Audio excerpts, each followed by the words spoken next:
Welcome to the Tudor Dixon podcast. You all hear me talk about education on this podcast a lot, and generally I'm focused on K through 12, but I think it's really important that we do not ignore a values-based education through college.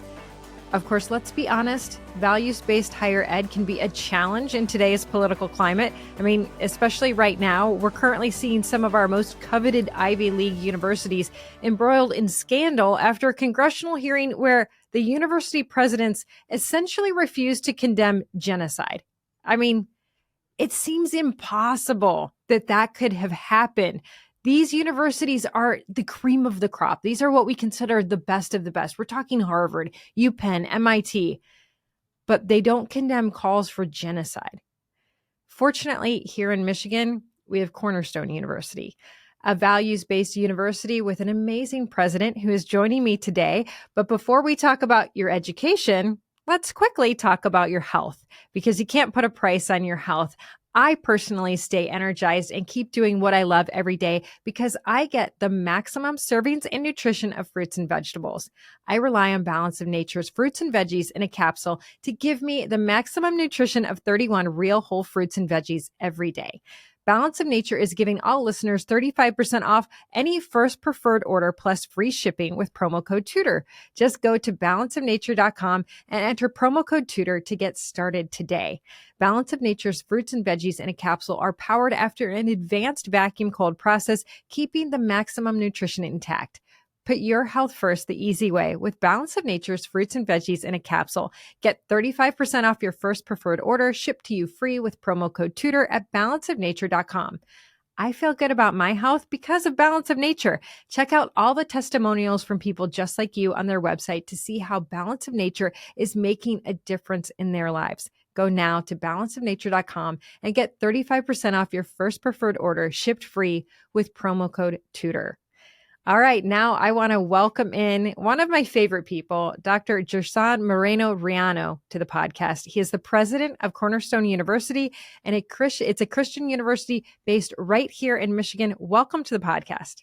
Tudor, thank you so much. It's great to have you, to be here with you, and I'm glad to hear that I'm one of your favorite people. That's great. Thank you. You are, because I'm hoping that you're going to educate my kids one day, actually. Consider it done. We'll take care of it. All right. Well, I mean, I'm serious because I'm watching this, and not that I had high hopes of like sending my kids to some horribly expensive education at Harvard where I know they weren't going to be like really well loved anyway. But you look at this and that was sort of something when I was growing up. I think that was really an achievement for any student who was able to get into Harvard University, and people were like, okay, this is where I know if my child goes here, they're getting top of the top education. And that was the goal. But now I think that we're looking at not just a top education. We want our kids to come back as the kids who we sent. And that's something we've been struggling with, isn't it? Yes, absolutely. Well, just a few months back, it was interesting enough. Ross Douthat, he's an op-ed columnist in the New York Times. They have a podcast called Matter of Opinion, and they spoke about the obsession we have with Ivy League schools. Why are we so obsessed with them? And Ross made this incredibly important observation. He said, when I went to Harvard, great school, but the thing they focused the most on was ambition. Ambition, ambition, ambition, not character, not morals, and not your soul. And he ended by saying, I don't think Harvard was good for my soul. Wow. Right. That's a strong statement. I used that observation actually to do something here at Cornerstone. We met with all of our faculty and staff and spoke about that. Is the role of a university to just educate the mind, or is it also to educate our souls?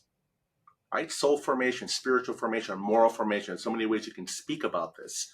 But I thought that Ross saying that, a product of Harvard, saying it wasn't good for me, it wasn't good for my soul, in some ways is probably the most powerful indictment on Ivy League schools and many universities today, because I do think universities have neglected the kind of soul formation, moral formation that we need in today's world, and frankly, that a democracy needs.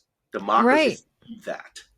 I would actually argue that they haven't neglected it, that they've been trying to manipulate it to a certain end. And that's what I think we're seeing. That to me is why we saw these university presidents struggle with this question. I mean, when you're watching that, what is it like? Because obviously you're in the same position, but we are sitting here not having been a university president. I'm watching this and I'm watching a very political answer. And in my opinion, I don't expect my university president to be a politician, but I see them all saying the same thing. It depends on the context. And I'm sitting here thinking, okay, well, this is Harvard. There should be no university that understands what the context of genocide means better, and yet they can't condemn it. When did our university presidents become politicians? Well, this all began, I think, when Bill Clinton was interviewed about the whole Monica Lewinsky situation. If you remember what he said, it all depends what is, right? Mm. Back then, years and years ago, we were already beginning to go down the road where words don't mean the same thing we thought they meant. And we Mm. lost this moral framework, right? Somehow we don't know what that is. Now you see the same thing happening. All of a sudden, it's all about context, context, context. And look, I've served as a university president. It's a beautiful job, but it's also a hard job. And presidents are under incredible, intense pressure from dozens of constituencies, pulling them apart in every direction. Having said that, one of the most important jobs of a university president is to cast a moral vision for your university, a moral vision and a strong moral framework that undergirds everything the institution's trying to accomplish. And if a university president, under any situation, as intense as a congressional hearing may be, sits there and is unable to deploy a moral framework rooted in universal truth, goodness, and beauty, then I'm not sure that one should serve as a president if you can't do that. Well, And it was clear to me you have three presidents who really were not able to do it. I mean, we see presidents at Christian universities in this country where I've had folks that went there, people that are alumni of that university, and they say, it's not the same university that I went to. And these are Christian universities that are starting to bend on certain things. Cornerstone, you came to Cornerstone a few years ago and said, we're not going to do that. And you even saw some people in the university that went, well, wait, what does that mean? And get a little nervous. Why is it that we are getting nervous about holding to our Christian values? I think part of the reason is that we've become what I call democratic citizens first rather than Christians first, right? Mm. Because a democracy is supposed to uphold many views of life, right? But we know that Christianity is true. So the question is, can we advocate truth and what is true in a democracy, or do we advocate a democracy first and Christianity second? That's a real big tension. So what you have is individuals in a democracy who say, we can't say our way is the only way. To do that is undemocratic. It's anti-democratic. Right? That's interesting. Right. So we have to say all these ways are okay, and we have to be inclusive of all these things. And my truth is just my truth. I mean, think about this: the Harvard president, the most important stuff she said was after the congressional interview or inquiry, where she said, "I did not speak and convey my truth."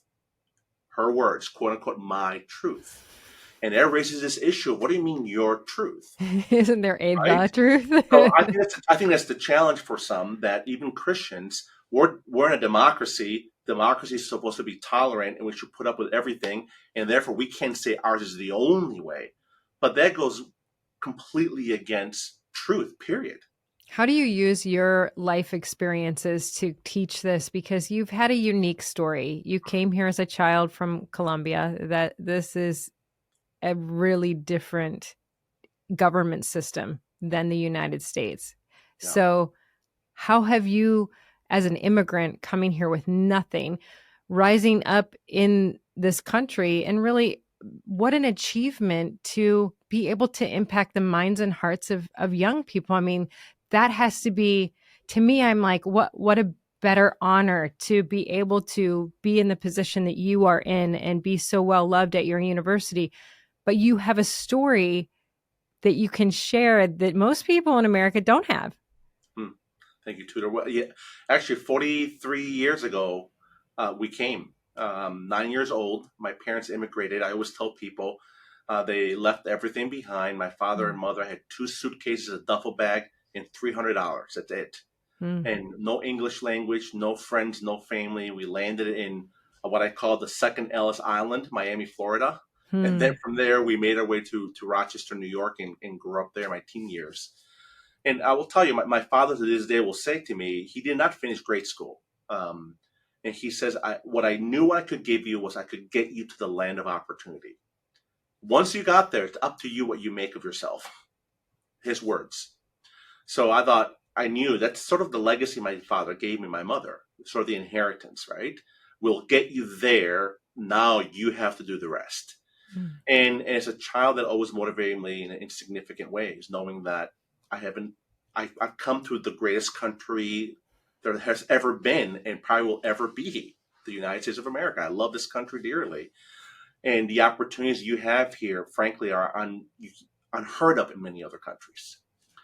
And so it was that motivation of my mom and my dad seeing how hard they worked to get us here, how hard they've always worked, and realizing I need to do something significant now. Number one. I think number two is that, Aristotle, the philosopher, would say that fire burns the same way in Greece as it does in Persia. That observation that there's truth, in essence, right? Regardless of context, of culture, of time, of geography, truth is truth. And I remember hearing that early in my life, and that had significant impact on my life and in my thinking. That truth, beauty, and goodness transcend culture and time and locality and geography. So for me, being in this country, education really is about leading people to what is true and what is good and what is beautiful. The very word connotes taking someone out of the darkness and leading them toward the light. And that's just what education means. So for me, I've seen the impact on a personal level of that in my life, coming to this country, learning English, trying to figure out American culture and history and Western civilization. I mean, that took years for me to understand those things. But then realizing that Christianity is the source of truth because it's revealed to us from God through his son Jesus and through the word and through the things he has created. It's everywhere. It's everywhere. And only if we close our eyes willfully and our ears willfully do we not see it. I think what's happening in higher ed today, right now, everyone knows genocide is wrong. It's evil. It's corrupt. Whether you're on the left or you're on the right, people understand that. The moral outcry is, how is it possible that some of the most educated people in the world don't see that? Right. And can't say it? They know it's wrong. Why can't you say it?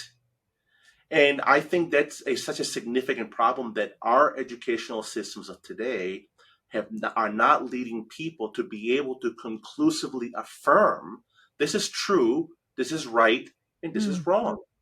Instead, they've complicated it so much, or they want to complicate and overcomplicate it because they're afraid or because a constituency pulls them in a particular direction, and they lack the moral fortitude to say, no, it's wrong, period. How big of a threat is that to our country? It's a significant threat because what I think the other part of what you're asking, Tudor, and discussing, it's so important, is that we have an educational system that has not cultivated moral courage. That's the other part, right? There's a lot of moral turpitude, I'll think, foolishness, but at the same time, there's a significant lack of courage. I'm convinced that these three presidents know genocide is wrong.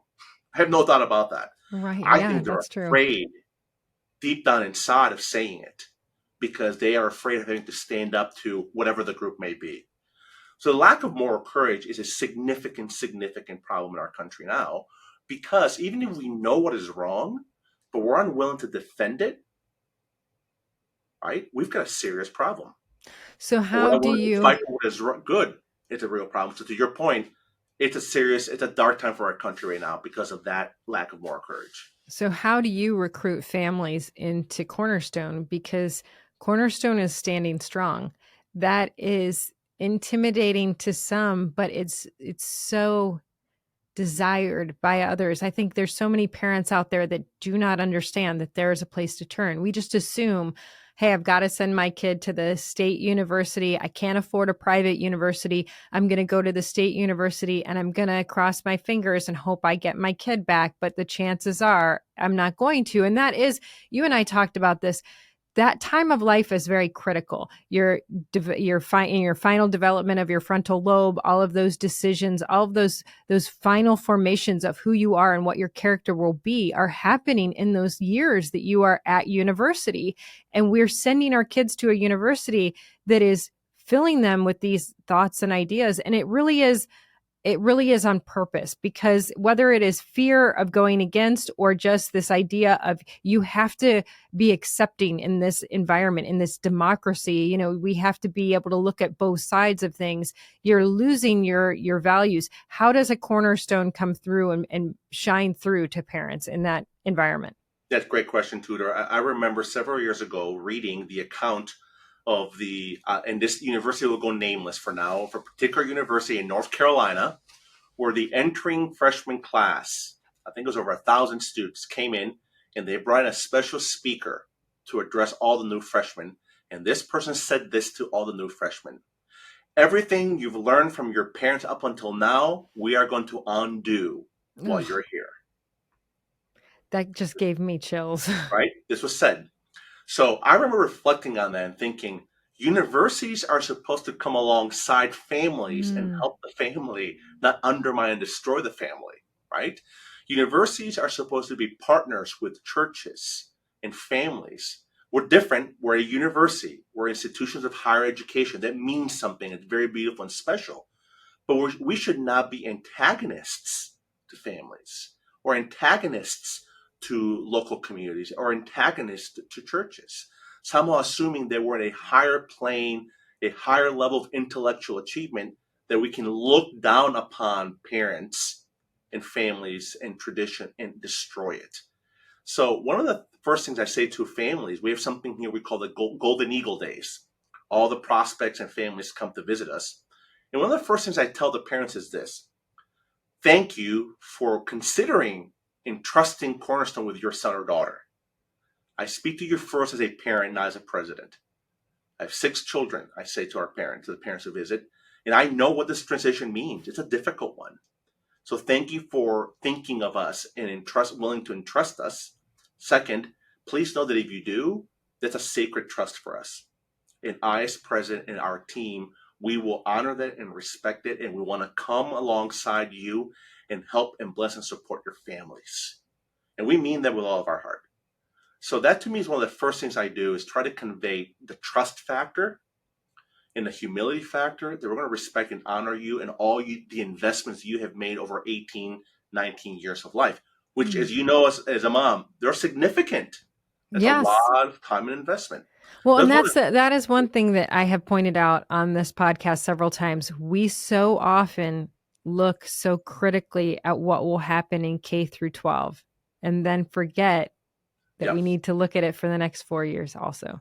You're right. And you can't. And so I'd say that to our parents. And number 2, we've developed something we call the Christian influencer model here at Cornerstone. Our mission is to educate and graduate influencers in the world for Jesus Christ. We're an accredited university by the Higher Learning Commission. We have 70 plus programs, bachelor, master's, and doctoral level programs. So we're a full-fledged accredited university. But I do share this with our parents, that our mission is critical to us. Our mission is to educate Christian influencers, bold and influential Christian young men and women, to go out into the world wherever they go and to be excellent in what they do, but to also influence the world for Jesus Christ in a very sophisticated and thoughtful way. And so we lay that out for the families. Here's what this means for us. And we spend time with them. And I speak to all the families first. I will share with you, Tudor, that this year we've had so many families come to us and say, we have visited many Christian universities. You're the first ones to ever talk to us this way and to share this with us. I've had parents, fathers say to me, I've gone to many Christian universities. I will tell you, you're the only one that has no anti-Christian symbolism on campus. Oh, Some of wow. the Christian schools that we've gone to, they It's have their own. terrible. That's what they've said to me. I said it to you in humility, not bragging or boasting. Grateful that we're here. Grateful for our people, all we've gone through to come to where we are. Grateful for our board of trustees who've supported and governed the institution well. But that just sobers me up a little bit to Hmm. realize that what an opportune time we have, but also what an important time this is. Families are looking for an institution that is committed to a Christian worldview and excellent and accessible. And we believe we're doing that, and we are that. We know that we are. But for me, more than anything, is conveying the trust factor of the families. We're here to support and to enhance and to bless, number one, and two, to really prepare your son or daughter for the not just the market, but the culture. Hmm. Not just the market, but the culture.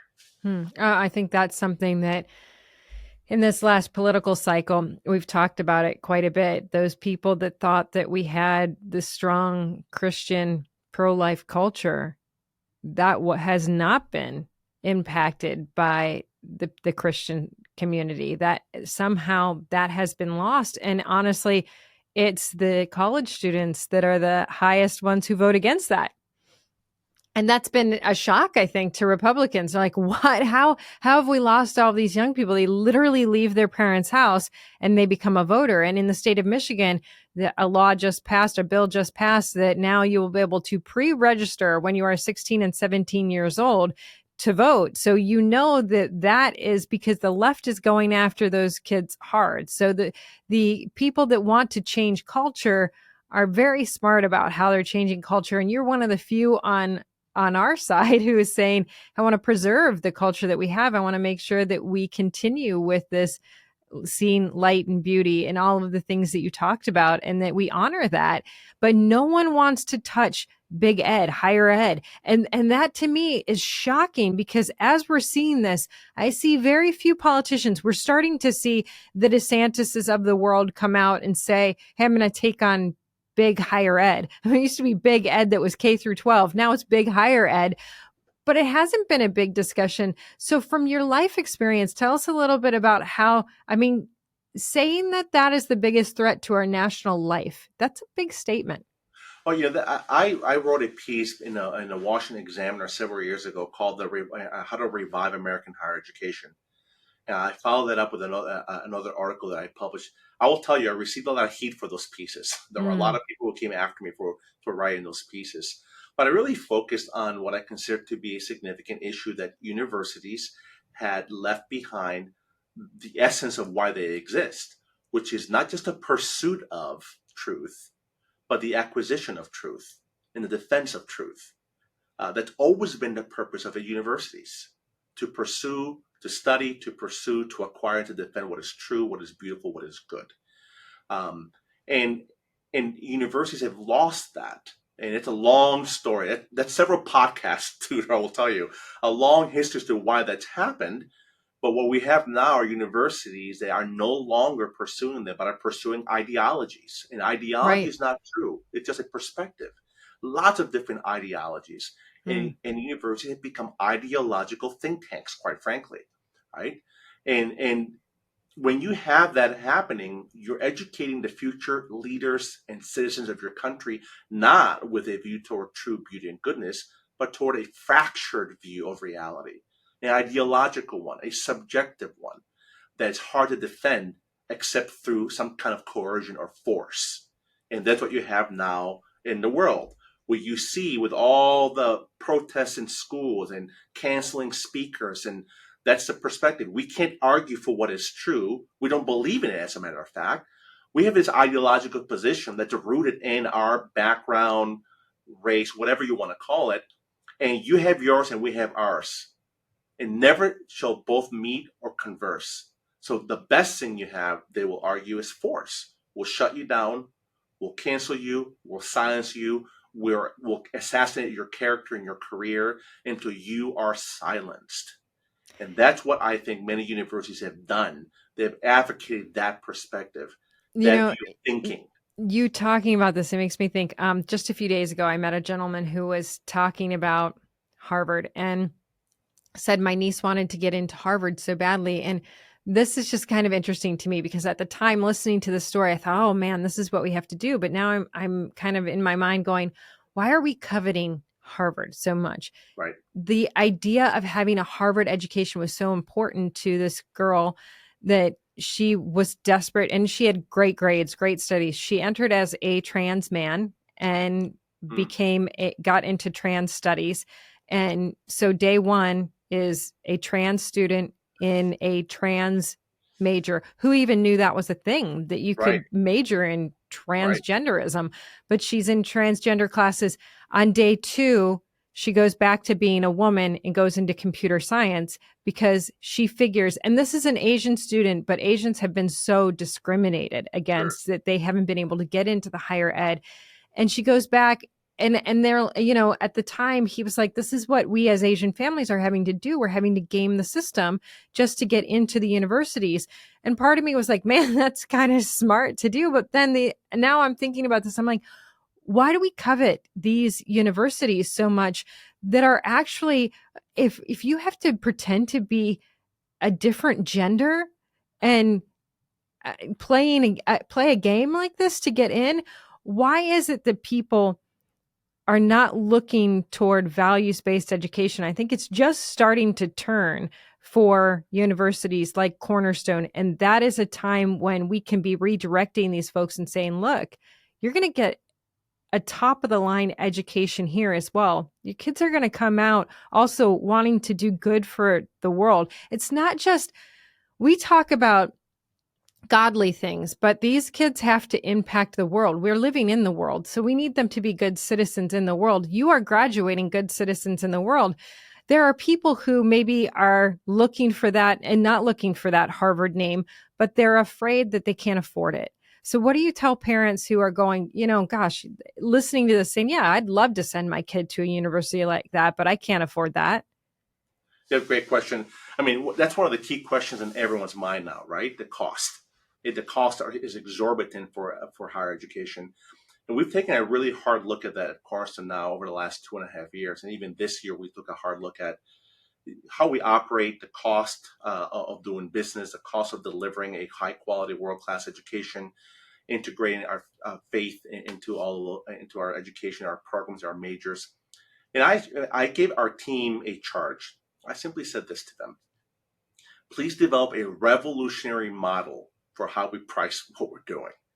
And revolutionary means we need to ensure that any family who wants to come here is able to come here, right? If they meet our requirements and our entrance requirements and all those things, they really want to come here, how do we ensure that we're accessible, maintaining quality, right?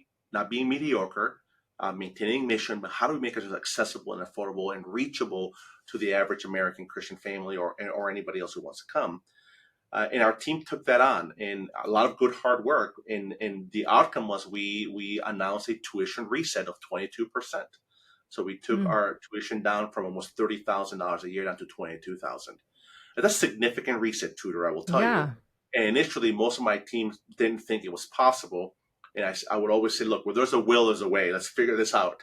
And they did. A great team, and they worked really hard on it over many, many weeks, and came to me and said, I think we figured it out. And so that 22%, we believe, is it's a tremendously accessible, affordable, reachable price tag for people to come. And when you marry that with appropriate tuition aid or other grants and so on, it's very doable and very accessible to the average family, quite frankly. And so we're very pleased. We've announced it for the fall of 2024. We are the best value out there. I'm convinced of that. And as I've shared with you and others before, we want to be the school of choice in Michigan, the Christian school of choice here in Michigan and beyond. We believe we can do that. But certainly one of the ways is deliver on mission, maintain quality, but also ensure that we're serious about the price piece, that we're being great stewards of the resources. And that was really the big charge here. Can we steward our resources well and deliver a high quality education? And I'm grateful to be able to share with you and others that yes, we can, and we're doing it, and we'll continue to do it. That's awesome. So I have 3.5 years until my first one graduates. She's a freshman, so you have to keep that down. We'll keep it down, I promise. Okay. All right. Well, I honestly, This has gone so fast. There's so many things that I want to talk to you about. So I hope that you will come back. But before I let you go, because we have listeners all across the country and many who are looking at universities right now. So tell them where they find you. You guys are in the Grand Rapids, Michigan area, but tell them how to look up the university. Thank you. The best place is our website, www.cornerstone.edu. There you'll have all the information you need. We're in beautiful Grand Rapids, West Michigan, a hidden treasure here in West Michigan, and a university of about 2,000 students. And we've launched some pretty aggressive growth goals with also our seminary, Cornerstone Theological Seminary. But again, the place is www.cornerstone.edu.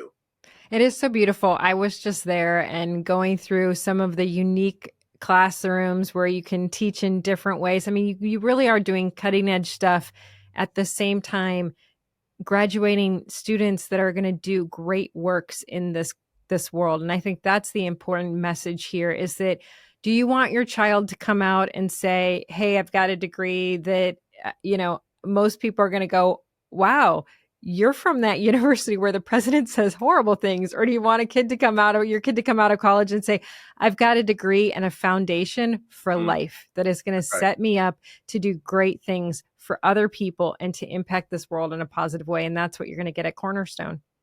That's right, Tudor. That's our focus. That's what we get up to do every day. And my team will tell you they get up and they're working hard to enroll thousands of students. We have a very ambitious vision, not because we are great, but because the mission we carry is so great and want everyone to be here and to be a student at Cornerstone. Dr. Moreno-Riaño, thank you so much for being here with me today. He is the president of Cornerstone University. Check it out. Tudor, thank you so much. It's great to be here. Thank you. And thank you all for joining me on the Tudor Dixon Podcast. For this episode and others, go to TudorDixonPodcast.com. You can subscribe right there or go to the iHeartRadio app, Apple Podcasts, or wherever you get your podcasts, and join us next time on the Tudor Dixon Podcast. Have a blessed day.